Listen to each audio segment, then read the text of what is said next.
नमस्कार, सलाम, राम राम, अस्सलाम वालेकुम भाईजान। Friends, this is R K Chaudhary from Education Target. Friends, करते हैं शुरुआत आज का क्लास। मोस्ट इंपोर्टेंट क्लास है फ्रेंड्स आज का, तो देखते हैं एनसीएफ 2005 ये क्या होता है। नेशनल करिकुलम फ्रेमवर्क 2005, राष्ट्रीय पाठ्यचर्या की रूपरेखा 2005। फ्रेंड्स, ये जो क्लास है इसको स्किप नहीं कीजिएगा, बहुत ज़्यादा इंपॉर्टेंट क्लास है। किसी भी टेट एग्जाम में 1 से 2 मार्क्स के क्वेश्चन आने ही आने हैं। आप प्रीवियस ईयर क्वेश्चन बैंक उल्टा के देख सकते हैं, जो पूछा हुआ है वहाँ पर जो है सो आपको प्रत्येक सेट में 1 से 2 क्वेश्चन मिल जाएगा। फ्रेंड्स, सबसे पहले जानते हैं कि इसको कहाँ से उद्धृत किया गया था। तो रविंद्रनाथ टैगोर के निबंध, जो एक निबंध था सभ्यता और प्रगति, वहाँ से लिया गया था। मतलब अगर टेट एग्जाम में इस तरह से क्वेश्चन कर दे कि एनसीएफ 2005 का उद्धरण कहाँ से किया गया था, तो उसका सटीक आंसर होगा रविंद्रनाथ टैगोर का निबंध सभ्यता और प्रगति से। अब फ्रेंड्स देखते हैं इसको तैयार किस चीज़ के लिए किया गया था, बच्चों को क्या और कैसे पढ़ाया जाए, what and how to teach children. इसके आधार पर जो है एनसीएफ 2005 को तैयार किया गया था। फ्रेंड्स, ये वीडियो थोड़ा लंबा है, ये पार्ट 1 बना रहा हूँ, इसके बाद पार्ट 2 भी बनाऊंगा। ठीक है फ्रेंड्स, तो चलते हैं, शुरुआत करते हैं। एनसीएफ 2005 के कितने भाग हैं? तो 5 भाग हैं, आप देख सकते हैं। पहला परिप्रेक्ष्य, दूसरा सीखना व ज्ञान, तीसरा जो है पाठ्यचर्या का क्षेत्र, स्कूल की अवस्थाएं व आकलन, चौथा जो है विद्यालय तथा कक्षा का वातावरण, और 5वां जो है सो यहाँ पे आप देख रहे हैं व्यवस्थागत सुधार। ठीक है फ्रेंड्स, तो एक एक करके डील करते हैं। सबसे पहले परिप्रेक्ष्य को देखते हैं। इसमें पहला पॉइंट है शिक्षा बिना बोझ के। मतलब यह कहा गया है कि शिक्षा को बोझ मुक्त किया जाए और सूझ के आधार पर पाठ्यचर्या के बोझ को कम किया जाए। ठीक है, नेक्स्ट पॉइंट, रटंत प्रणाली से मुक्ति। फ्रेंड्स, आपको बता दूं, रटंत ज्ञान और समझकर पढ़ा हुआ ज्ञान में बहुत अंतर होता है। रटंत ज्ञान को आप कुछ दिन के बाद भूल जाएंगे, लेकिन समझकर पढ़े हुए ज्ञान को बहुत दिनों तक आपको याद रहेगा। तो रटंत प्रणाली से मुक्ति मतलब शिक्षा को रटंत प्रणाली से मुक्त किया जाए और स्कूल की का जो ज्ञान है उसको बाहरी जीवन से जोड़ा जाए। मतलब जो भी कुछ जोड़ा जाए, मतलब जो भी कुछ आप सीखते हैं स्कूल में, अपने विद्यालय में, उसको दैनिक जीवन में उपयोग भी करें। नेक्स्ट पॉइंट, पाठ्यचर्या का संवर्धन इस तरीके से किया जाए कि बालक का चहुमुखी विकास हो सके। पाठ्यचर्या का संवर्धन आप इस तरीके से करें कि बालक का चहुमुखी विकास हो सके। नेक्स्ट पॉइंट देखते हैं, ऐसे नागरिक का निर्माण किया जाए जो लैंगिक मूल्यों, लोकतांत्रिक व्यवहारों, अनुसूचित जनजातियों तथा विशेष आवश्यकता वाले बच्चे के प्रति संवेदनशील हो। ठीक है, ऐसे नागरिक का निर्माण किया जाए जो लैंगिक मूल्यों, लोकतांत्रिक व्यवहारों, अनुसूचित जनजातियों तथा विशेष आवश्यकता वाले बच्चों के प्रति संवेदनशील हो। नेक्स्ट पॉइंट पे आते हैं, ऐसे नागरिक वर्ग का निर्माण किया जाए जिसमें राजनीतिक तथा आर्थिक प्रक्रियाओं में भाग लेने की क्षमता हो। ऐसे राजनीतिक वर्ग का निर्माण किया जाए जिसमें राजनीतिक तथा आर्थिक प्रक्रियाओं में भाग लेने की क्षमता हो। ठीक है फ्रेंड्स, देखिए अभी आपको देखने में थोड़ा सा जटिल लग रहा होगा, एक समस्या युक्त लग रहा होगा, बट ऐसा कुछ नहीं है। आप लगातार पढ़ेंगे तो आपके माइंड में सेट हो जाएगा। अब समस्या कहाँ नहीं है, देखिए औरत को ही देख लीजिए। औरत का रूप ही उसके लिए सबसे बड़ी समस्या है। बहुत ज़्यादा सुंदर है तो जवाना परेशान करती है, कम सुंदर है तो आईना। समस्या कहाँ नहीं, सवाल ये होता है कि हम आप उसमें अपने आप को किस तरीके से एडजस्ट करते हैं, किस तरीके से आनंदित रहते हैं, किस तरह से प्रफुल्लित रहते हैं, किस तरह से खुश रहते हैं। ठीक है, तो नेक्स्ट देखते हैं, सीखना व ज्ञान। सबसे पहली बात देखिए यहाँ पे क्या दिया है कि बाल केंद्रित शिक्षा की व्यवस्था करना। देखिए आपको मैं बता दूं, औपचारिक और अनौपचारिक में अंतर की उसका उपयोग करेंगे। विद्यालय में जो दी जाने वाली शिक्षा है वो औपचारिक शिक्षा है। परिवार घर में दी जाने वाली शिक्षा जो है अनौपचारिक शिक्षा, और समाज में जो दी जाने वाली शिक्षा है वो भी अनौपचारिक शिक्षा है। फ्रेंड्स, यहाँ पर जो है सो कहा गया है कि बाल केंद्रित शिक्षा की व्यवस्था करना, मतलब समाज में जो औपचारिक शिक्षा दी जाती है, मतलब समाज में मिलने वाली अनौपचारिक शिक्षा जो है विद्यार्थियों के स्वयं के ज्ञान को सृजित करने में अपनी स्वाभाविक क्षमता को विकसित करता है। इसीलिए जो है सो बाल केंद्रित शिक्षा की व्यवस्था होनी चाहिए। ठीक है, नेक्स्ट पॉइंट, अब देखिए बाल केंद्रित शिक्षा का अर्थ क्या होता है, इसको भी हम जान लेते हैं। तो बिल्कुल जान लेते हैं। उसका अर्थ यही है कि बच्चों के अनुभवों, मतलब बच्चा का जो अपना एक्सपीरियंस है तथा उनकी सक्रिय सहभागिता, मतलब एक्टिव पार्टिसिपेशन। आप यहाँ से आपको याद आ रहा होगा, सक्रिय, एक्टिव और पैसिव को याद रखिएगा, पावला वाला वीडियो याद आ गया होगा आपको। ठीक है, तो बच्चों के अनुभवों मतलब बच्चों का अपना एक्सपीरियंस होता है तथा उनकी सक्रिय सहभागिता को प्राथमिकता दी जाए। मतलब बच्चों का जो अपना एक्सपीरियंस है तथा उसका जो अपना एक एक्टिव पार्टिसिपेशन है उसको आप प्राथमिकता देंगे। नेक्स्ट पॉइंट की बात आता है, देखिए यहाँ पे छात्रों को विभिन्न मुद्दों पर जो है उसके राजनीतिक, सामाजिक, आर्थिक तथा नैतिक पहलुओं के संदर्भ में आलोचनात्मक चिंतन का अवसर देना। मतलब देखिए छात्रों को जो है मतलब विभिन्न मुद्दों पर जो है सो उसके राजनीतिक, सामाजिक, आर्थिक एवं नैतिक मूल्यों के संदर्भ में आलोचनात्मक चिंतन का जो है सो अवसर देना चाहिए। उससे क्या होगा कि उसका नॉलेज जो है सो और भी डेवलपमेंट होगा। नेक्स्ट पॉइंट पे आते हैं, पाठ्यचर्या का क्षेत्र, स्कूल की अवस्थाएं व आकलन। आकलन और मूल्यांकन आप नहीं पढ़े हुएगा तो वहाँ पे देखेंगे, नेक्स्ट जो कभी क्लास बनेगा इसका आगे तो उस पर यहाँ पे इसको क्लियर करेंगे, ठीक है। तो नेक्स्ट पहला पॉइंट है बहुभाषिता। देखिए फ्रेंड्स, बहुभाषिता क्या होता है? बहुभाषिता एक ऐसा संसाधन है, मतलब बहुभाषिता एक ऐसा संसाधन है जिसकी तुलना सामाजिक व राष्ट्रीय स्तर पर किसी अन्य राष्ट्रीय संसाधनों से की जाती है। बहुभाषिता समझ गए होंगे आप कि बहुभाषिता एक ऐसा संसाधन है जिसकी तुलना सामाजिक व राष्ट्रीय स्तर पर किसी अन्य राष्ट्रीय संसाधन से की जा सकती है, ठीक है। नेक्स्ट पॉइंट, पाठ्यचर्या। देखिए फ्रेंड्स, सामाजिक विज्ञान में जो है ना पाठ्यचर्या, सामाजिक विज्ञान में जो है सो पाठ्यचर्या की बात अगर की जाती है उसमें छात्रों का जो है समाज के प्रति आलोचनात्मक समझ का विकास करना चाहिए। जस्ट इससे मिलता जुलता पॉइंट है। आलोचनात्मक समझ क्या होता है ना कि आप गुण दोष के आधार पर जो है सो अपने निष्कर्ष पर पहुंचते हैं। तो मतलब सामाजिक विज्ञान में पाठ्यचर्या के अंतर्गत जो है सो छात्रों का समाज के प्रति आलोचनात्मक समझ का विकास करना चाहिए, ठीक है। नेक्स्ट पॉइंट पे आते हैं। अब देखिए, आकलन का जो प्रयोजन होता है, थर्ड पॉइंट है, आकलन का जो प्रयोजन होता है वो जो है सो सीखने सिखाने की प्रक्रिया और सीखने सिखाने की प्रक्रिया में जो है सो सुधार करने की बात जो है सो करता है, ठीक है। तथा इसके लक्ष्यों के पुनर्विचार की अगर बात आवे तो स्कूलों के जो है सो विभिन्न क्या बोल रहे हैं लक्ष्यों के पुनर्विचार की अगर बात आवे तो एक मिनट पानी थोड़ा।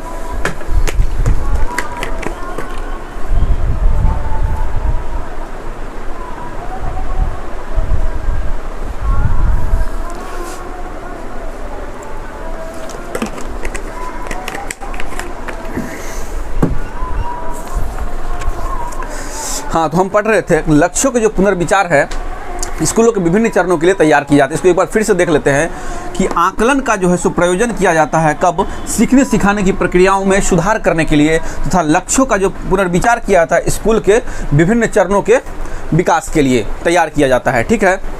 नेक्स्ट पॉइंट पे आते हैं, पूर्व प्राथमिक स्तर पर। अब देखिए, आपको प्राथमिक स्तर, माध्यमिक स्तर, पूर्व प्राथमिक स्तर ये सब तो जान ही लेना चाहिए, क्योंकि ये जो वीडियो है आपका जो मतलब खास करके ये जो टॉपिक बनाया जा रहा है खास करके आपके टेट एग्जाम के से ही रिलेटेड है, ठीक है।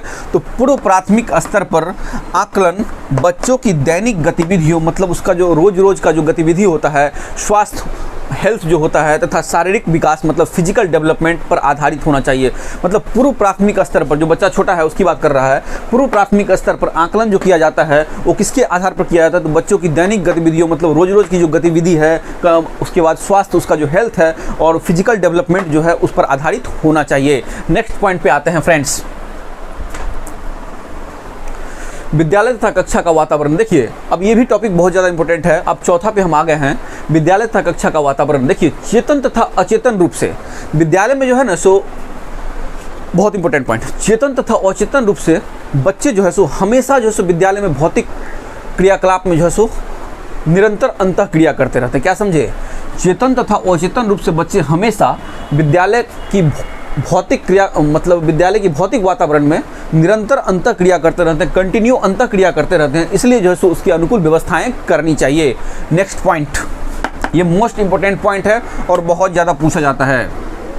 देखिए, कक्षा का आकार, जो क्लासरूम होता है ना, कक्षा का आकार जो है सो अधिगम को प्रभावित करता है। मतलब क्या हुआ इसका? देखिए कि कक्षा का जिस प्रकार का शेप होगा, जिस प्रकार का क्लासरूम होगा, वो जो क्लासरूम का जो वातावरण है, जो उसका जो आकार है, वो जो है सो अधिगम को प्रभावित करता है। अधिगम क्या है तो मैं आपको, आप पीछे वीडियो जाकर देख सकते हैं, शिक्षण से शिक्षण संबंधित सूत्र पर एक वीडियो बनाया था मैंने, वहाँ पर जो है सो मैंने अधिगम और शिक्षण पर चर्चाएं करी थी। मैं जो पढ़ा रहा हूँ मैं शिक्षण कर रहा हूँ, आप जो सीख रहे हैं आप अधिगम कर रहे हैं, ठीक है। मतलब कक्षा का जो आकार है सो अधिगम को प्रभावित करता है, मतलब बच्चों की सीखने को प्रभावित करता है। क्लासरूम का जो आकार है, शेप है, वो बच्चा जो सीखता है उसको प्रभावित करता है, इफेक्टिव करता है।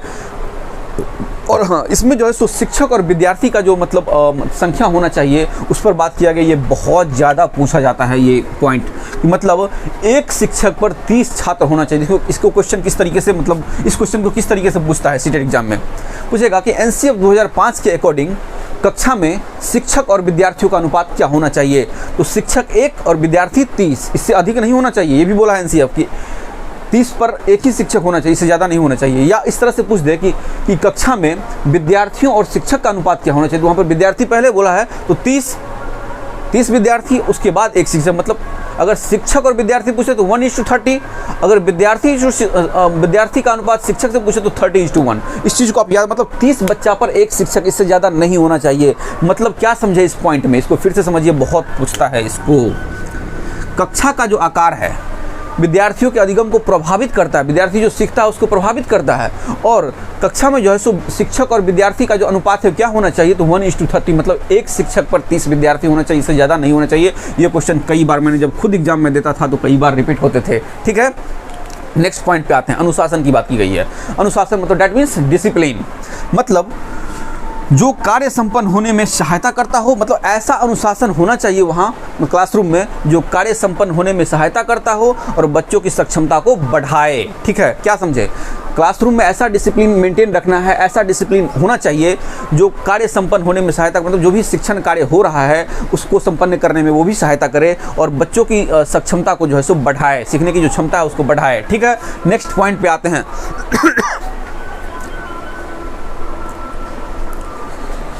घर से ही दिखेगा, अच्छा रहेगा। बालकों की शिक्षा में जो विकासात्मक मानकों का प्रयोग होना चाहिए। किस मानकों का प्रयोग, इस तरह से पूछेगा, बालकों की शिक्षा में किस तरीके के मानकों का प्रयोग होना चाहिए, तो विकासात्मक मानकों का प्रयोग होना चाहिए। ठीक है, जो अभिप्रेरणा व क्षमता की समग्र वृद्धि की पूर्व मान्यता पर आधारित हो, मतलब किसकी समग्र वृद्धि की पूर्व मान्यता पर आधारित हो, तो अभिप्रेरणा व क्षमता की समग्र वृद्धि की पूर्व मान्यता पर आधारित हो। फ्रेंड्स देखिए, एक कमाल की बात मैं आपको बता दूं कि टॉपिक को जो है सो डिटेल्स में पढ़ने की कोशिश कीजिए, क्योंकि ऐसे हवाई फायर करने से कुछ होने वाला है नहीं। चलिए नेक्स्ट पॉइंट पे आते हैं, पाठ्यचर्या। देखिए ये भी बहुत इंपॉर्टेंट टॉपिक है, ये पॉइंट है, बहुत इंपॉर्टेंट पॉइंट है। देखिए कहेगा कि पाठ्यचर्या का निर्माण इस प्रकार से किया जाना चाहिए कि जब छात्र खेल रहा है, मतलब खेल रहा है, मैं कंटिन्यूटी की बात कर रहा हूँ, कार्य कर रहा है, कोई भी कार्य कर रहा है, तो उस समय जो है, मतलब जब बच्चा खेल रहा हो, कोई कार्य कर रहा हो, उस समय जो शिक्षक जो है सो बच्चा को प्रत्यक्ष रूप से अवलोकित कर सके। मतलब पाठ्यचर्या को इस प्रकार से निर्मित किया जाना चाहिए कि जब बच्चे खेल रहे होते हैं, जब बच्चे कोई कार्य कर रहे होते हैं, तो उस समय जो है सो शिक्षक को जो है सो ये चाहिए कि बच्चों को प्रत्यक्ष रूप से अवलोकित कर सके, तब वहाँ पर कमियाँ भी नज़र आएगी और उनकी पॉजिटिविटी भी दिखेगी। नेक्स्ट पॉइंट पर आते हैं। छात्रों को उनके परिवेश क्या, जिस पर्यावरण में रहता है, प्राकृतिक संसाधनों तथा आजीविका के स्रोतों का ज्ञान कराया जाए। मतलब छात्र, जो भी छात्र हैं, उनको उनके परिवेश, प्राकृतिक संसाधनों तथा आजीविका के स्रोतों का ज्ञान करवाया जाए। ठीक है फ्रेंड्स, तो ये आज का जो क्लास था मोस्ट इम्पोर्टेंट क्लास था और मुझे उम्मीद है कि आपको बहुत अच्छी तरीके से समझ में आया होगा। फ्रेंड्स चलिए, क्लास तो हो चुका है, जिनको जाना है जा सकते हैं, लेकिन कुछ इंपॉर्टेंट बातें करते हैं। फ्रेंड्स कल मैं एक मूवी देख रहा था, दिल जले, बहुत ही अच्छी मतलब मूवी थी और उसमें कुछ पॉइंट्स था जिसको मैंने देखा और मैं सोच रहा था कि इस पर कुछ अच्छा लिखूं। मैं भी लिखता हूं थोड़ी बहुत। चलिए, उसमें एक पॉइंट्स था, बड़ा अच्छा पॉइंट्स था। आरजू झूठ है, आरजू का फरेब खाना नहीं, खुश जो रहना हो ज़िंदगी में तो दिल किसी से लगाना नहीं। फ्रेंड्स मैं आपको यह कहूँगा कि दिल लगाना चाहिए, गर्ल्स से नहीं, बुक से लगाना चाहिए। आप अगर बुक से दिल लगाएंगे तो फिर आपको ये ब्याज सहित रिटर्न करके देगी और इतना खुशी महसूस कीजिएगा ना लाइफ में, लगेगा कि ज़िंदगी क्या मज़ेदार ज़िंदगी है। और इसको हम स्टूडेंट से तो इस तरीके से भी थोड़ा सा चेंज करने की कोशिश करते हैं, क्योंकि हम लोग तो सृजनात्मक स्टूडेंट में आते हैं ना। कस्में वादे, बहुत प्यार व्यार होता है, लड़के बर्बाद हो जाते हैं लड़कियों के चक्कर में। कस्में वादे ये सभी झूठे हैं, कस्में वादे ये सभी झूठे हैं,